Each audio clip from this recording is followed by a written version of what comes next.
Halo orang-orang sukses yang hobinya rebahan sambil nontonin alur cerita film. Terima kasih karena sudah klik video ini. Kali ini Underland Movie akan mengisahkan alur cerita film The Outpost yang dirilis pada tahun 2020.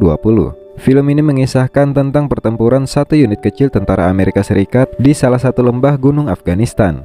Mereka berjuang untuk mempertahankan diri dari serangan besar yang dilakukan oleh pejuang Taliban. Bagaimana aksi tentara Avengers kita kali ini? Mari kita simak bersama.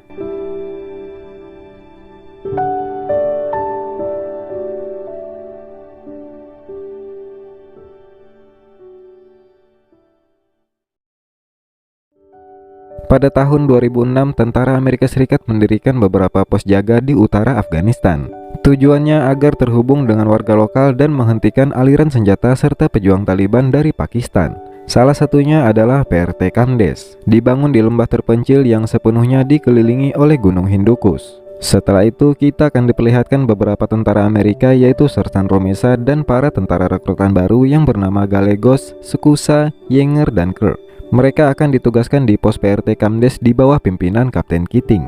Setibanya di PRT Kamdes, mereka diantar ke barak peleton merah dan disambut oleh para tentara yang sudah bertugas di sana lebih awal. Hey, new guys, bunks with the folded blankets are open. Make yourself at home. Hey, not that one, Cherry. That's Liebert's. Find a different bunk.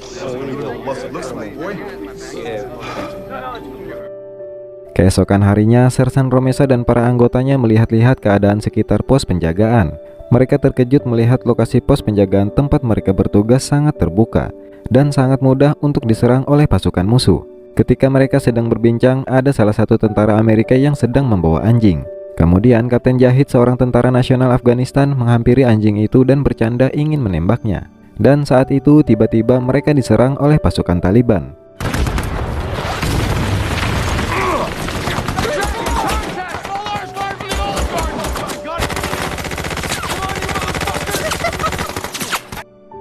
Di tengah tembak-tembakan, Kapten Keating meminta petugas pusat komunikasi untuk menghubungi barak mortar dan meminta serangan mortir ke lokasi yang sudah ditargetkan. Pasukan Taliban berhasil dipukul mundur dengan serangan mortir saat itu. Namun salah satu tentara Amerika bernama Jacob tertembak dalam serangan itu.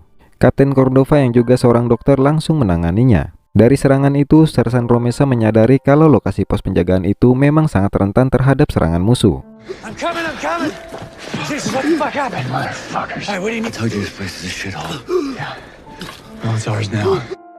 Setelah itu, ketika sedang bermain kartu di barak mortar, Sersan Romesa dan para tentara lainnya mendapat kabar kalau Jacob yang tertembak sebelumnya berhasil selamat dan akan kembali bertugas. Kapten Keating mengumpulkan semua prajurit dan meminta para prajuritnya untuk menjaga hubungan baik dengan warga lokal agar mereka tetap aman selama berada di pos penjagaan. Kemudian Kapten Keating mengadakan pertemuan dengan beberapa warga lokal dan para pemimpin desa di Gedung Sura. Kapten Keating meminta para pemimpin desa untuk melarang warganya bergabung dengan pasukan Taliban agar warga lokal di sana tidak ikut terjebak dalam baku tembak. Dan saat itu salah satu anak buah Kapten Keating mendapat bukti bahwa satu orang warga lokal di sana terbukti terlibat dalam serangan sebelumnya di pos penjagaan. Mengetahui itu, Kapten Keating memberikan dua pilihan kepada para pemimpin desa. Pilihan pertama, bekerja sama untuk tidak melawan Amerika dan mereka akan diberikan dana pembangunan desa dan dana kompensasi untuk para warga yang menyerahkan senjatanya. Pilihan kedua, mereka mendukung pasukan Taliban tetapi akan terjadi hal yang sangat buruk di desa itu. Setelah berunding, para pemimpin desa dan warga lokal pun sepakat untuk bekerja sama dengan Amerika Serikat.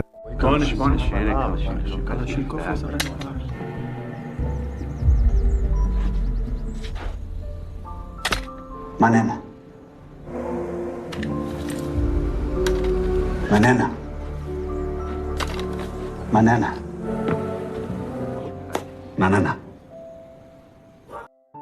Keesokan harinya, Kapten Keating mendapat perintah dari atasannya untuk memindahkan truk LMTV ke Narai. Namun beberapa anggota mengatakan kalau jalur menuju Narai harus melewati pegunungan serta jalanan yang sangat kecil dan licin. Sedangkan truk LMTV sangat besar. Tetapi tugas tetaplah tugas. Kapten Keating memutuskan akan mengendarai truk itu sendiri dan akan dikawal oleh beberapa anggotanya. Setelah itu, Kapten Keating berangkat ke Narai membawa truk itu bersama beberapa anggotanya.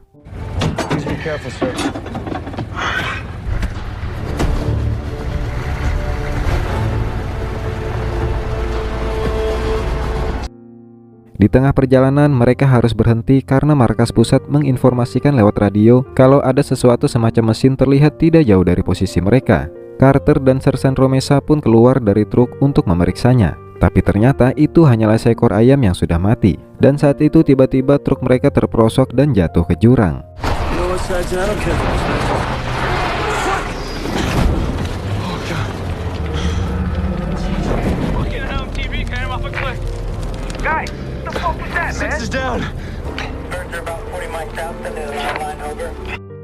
Setelah kematian Kapten Keating, para anggota diperkenalkan dengan komandan baru mereka yaitu Kapten Leskas. Sersan Romesa mengajak Kapten Leskas melihat situasi pos penjagaan. Kapten Leskas juga dikenalkan dengan pelatih para tentara nasional Afghanistan yang bernama Lakis. Ketika Sersan Romesa akan menunjukkan lokasi masjid di sana, pasukan Taliban kembali menyerang mereka.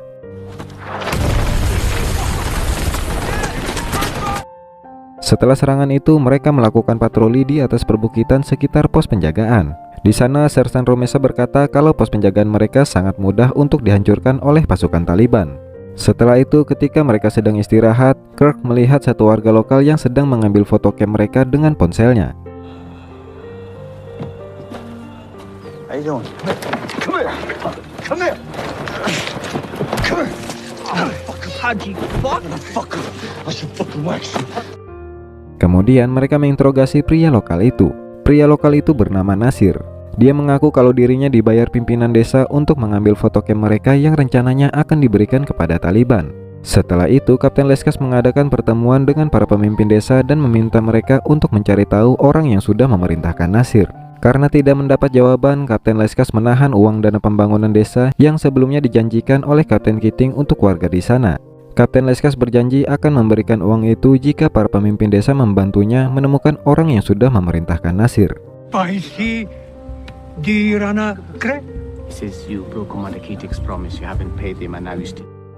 Setelah itu, Muhammad yang merupakan seorang penerjemah Afghanistan menemui asisten komandan yang bernama Larson. Muhammad mengatakan dia mendapat informasi dari mata-matanya kalau pasukan Taliban akan menyerang pos itu dalam skala besar. Pemicu serangan itu ternyata karena para warga lokal tidak senang dengan tentara Amerika yang sudah menahan dana pembangunan desa yang dijanjikan sebelumnya. Thank you, Muhammad. Still my second favorite Muhammad. Di tempat lain, para tentara Amerika yang sedang berpatroli melewati sebuah jembatan kayu. Sersan Romesa meminta Carter dan Kirk untuk melewati jembatan itu lebih dulu. Setelah itu, Kapten Leskas dan Younger yang melewati jembatan itu. Namun, hal tidak terduga terjadi.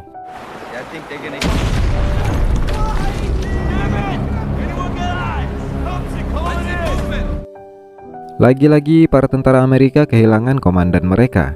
Di barak peristirahatan, Younger yang trauma atas kematian Kapten Leskas mencoba bunuh diri. Namun Sersan Romesa datang dan menenangkannya. Melihat itu, Letnan Banderman memerintahkan Sersan Romesa untuk membawa Younger meninggalkan PRT Camdes bersama jasad Kapten Leskas. Get him to the aid station. We're gonna medevac him out. All right, guys, let's go. Don't let him touch the ground.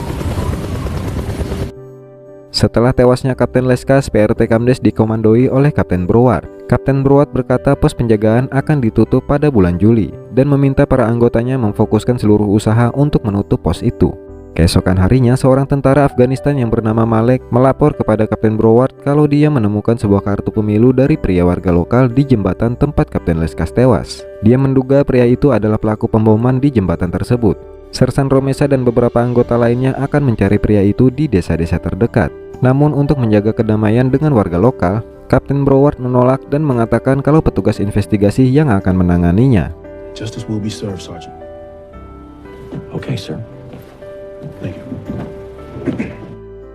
Keesokan harinya, mereka kembali diserang oleh pasukan Taliban. Sersan Romesa meminta pos mortar untuk menembakkan mortir ke arah yang telah ditargetkan. Namun, Kapten Broward yang sangat taat dengan peraturan kemiliteran meminta kepastian apakah serangan itu berasal dari pasukan Taliban atau bukan. Setelah dikonfirmasi, perintah serangan mortir pun diizinkan. Clear to engage. Fuck you. Tree 4! One round of smoke! Karena kejadian itu, Kapten Broward dan Sersan Romesa sedikit berseteru. Kapten Broward yang taat dengan aturan menegaskan Sersan Romesa agar tidak melakukan kontak senjata yang berlebihan, karena mereka tidak tahu kapan akan mendapat persediaan ulang dari markas pusat. Kapten Broward juga berkata kalau pos penjagaan dibatalkan tutup atas permintaan Presiden Afghanistan sampai pemilu di Afghanistan selesai dan penutupan pos penjagaan diganti menjadi bulan Oktober. You need to let the men know. So we're not closing the outpost in July. Maybe October. That's all. Thanks, Bun. Malam harinya, ketika beberapa tentara Amerika sedang berjaga malam, mereka melihat sekelompok Taliban menembakkan sebuah mortir. Keesokan harinya, Letnan Banderman dan Carter berkata kepada Kapten Broward kalau sebelumnya tidak pernah terjadi serangan mortir di sana, dan belum diketahui dari mana mereka mendapatkan senjata mortir itu. Kapten Broward sempat mencurigai para tentara nasional Afghanistan. Dan saat itu, para pemimpin desa menemui Kapten Broward dan meminta tanggung jawab atas kematian seorang gadis lokal yang tewas tertembak mortir pada malam itu. Namun, para tentara Amerika berpendapat kalau mayat gadis itu sudah mati beberapa hari yang lalu, dan mengatakan kalau hal itu hanyalah rekayasa warga lokal saja agar mendapatkan uang yang sebelumnya ditahan oleh Kapten Leskas. Tidak lama kemudian, salah satu pemimpin desa itu diserang oleh anjing milik Skusa. Dan di budaya mereka, digigit seekor anjing adalah hal yang sangat memalukan. Mereka meminta ganti rugi atas kejadian itu. Kapten Broward menembak anjing itu dan setuju memberi uang ganti rugi untuk mereka. Fuck! What the fuck? Pay this man from the commander's discretionary fund.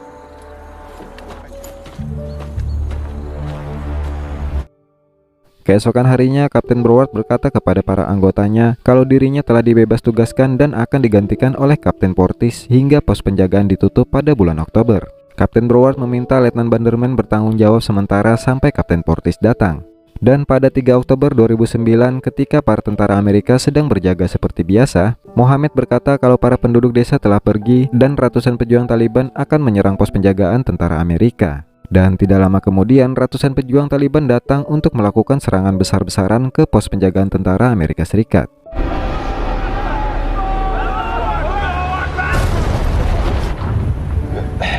Boys, we got contact. Everybody get up now.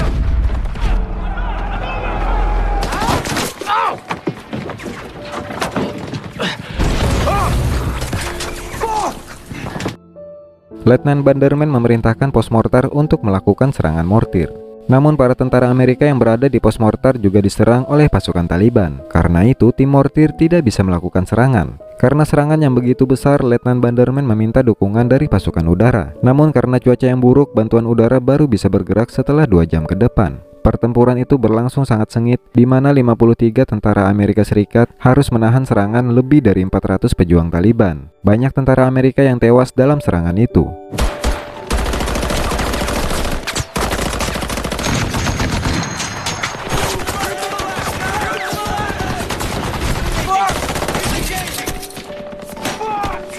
We're pinned down. We're gonna need some more fucking ammo.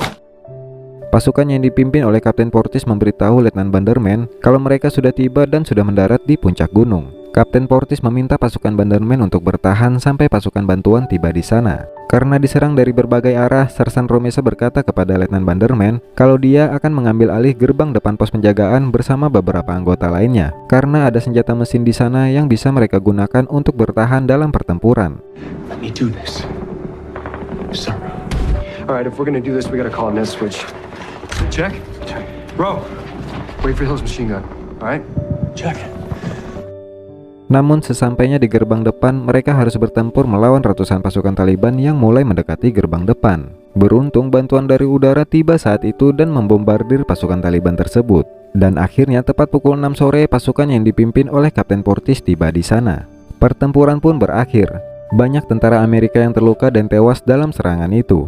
Namun tentara Amerika berhasil memukul mundur pasukan Taliban saat itu. Jesus Christ.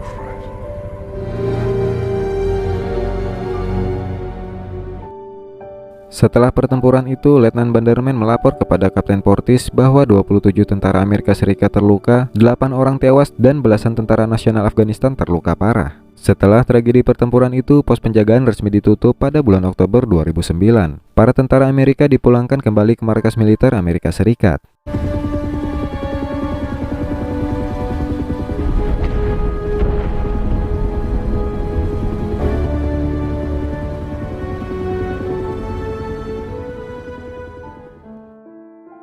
Hasil investigasi menyimpulkan, pertempuran Kamdes terjadi disebabkan oleh kelalaian pimpinan militer dalam meningkatkan pertahanan camp. Namun atas keberanian mereka menjadi unit perang Afghanistan yang paling dihargai.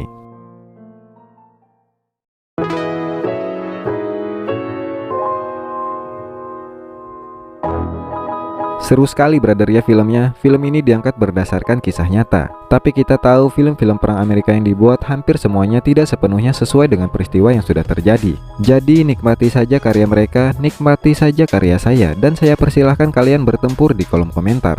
Terima kasih sudah menonton dan sampai jumpa di video berikutnya.